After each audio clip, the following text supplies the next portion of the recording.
Whoa! Whoa! Oh boy! I'm sorry I didn't see you there. I was busy experiencing the thrills and spills of virtual reality. Now, it may look like that I'm wearing a sleeping mask with the words New Game Plus VR headset on it, and you'll be correct, because VR is not cheap, and we at New Game Plus run on a very tight budget. Although I did manage to splurge and put Adrian Brody here onto the back of my sleeping mask, just to give myself that extra bit of thrill. Now, over the summer break, we discovered that the Oculus Rift Consumer Edition will cost $599 US, which is enough to fund maybe 10, 12 seasons of New Game Plus.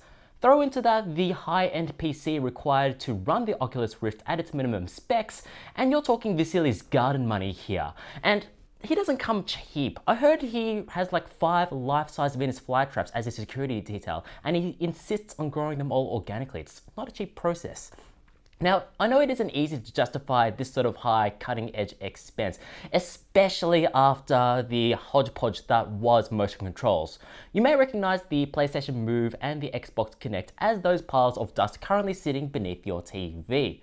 Now sure, we all loved Wii Tennis, but these devices, they just didn't have the technical fidelity to meet their promise. And besides, there weren't really much games for them. Indeed, you and I, our probably most highly memorable gaming experience on the Kinect was just getting the damn thing to recognize us. Xbox, go to Netflix. No, I say go to Netflix. No, don't call Will on Skype. He's such an asshole. I don't want to go. Hi, Will. How's it going? It's good to hear. The wife really loved the pancake recipe. Thanks for letting me borrow the loan. I have to go. Okay, I'm just in the middle of filming. Okay, bye. What an asshole. However, compared to motion controls, virtual reality has had a bit of a head start. Ever since the invention of the lawnmower back in 1992, various companies have dabbled in consumer VR, from the Nintendo Virtual Boy to the Sega VR to the various arcade rigs that littered your arcades in the mid-90s. Now, you would have been able to tell these arcade rigs by their little helmets and the buckets of used sick that surrounded them caused by frequent motion sickness. But what's the difference though between the 90s and today? Well, aside from a lack of POGs and good Simpsons episodes on TV, the motion control technology of today has mostly gotten rid of the motion sickness problem. And on top of that, these headsets are designed to so deeply immerse the player that they achieve this sense of presence. This idea that they forget that they're golf mouth opened wearing this VR headset in their bedroom, but indeed in a virtual world, that the world really is there, that their opponent's genitals really are lapping their foreheads gently.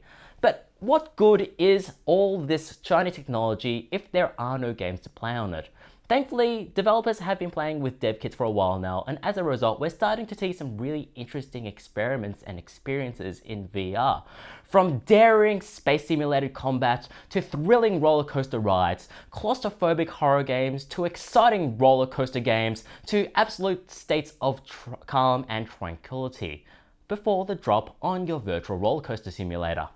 Now, even if the games do dry up, there is one area where VR users can wet their beak. Oh my god, her tits. They're right there, they are really right there. That's right, porno. The adult entertainment industry has long been tossing around the idea of VR porn, and now they are ready to have their users just strap on their headset and start jacking it in. And all these companies are just hoping to achieve the deepest market I'm sorry, I appear to have run up my lifetime quota of VR porn jokes. It's a shame, I'm disappointed that I blew my load so early. Boom, managed to sneak one in, yeah!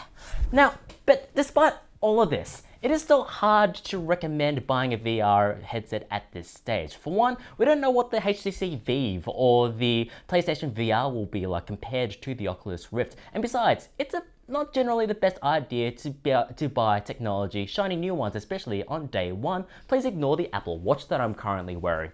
But having said that though, there's enough financial and creative backing here to ensure that VR at least has 5-10 years in its initial run.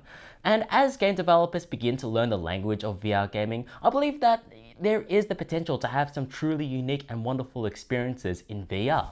Speaking of, if you'll excuse me for a minute, and that is everything that has happened in the world, ever.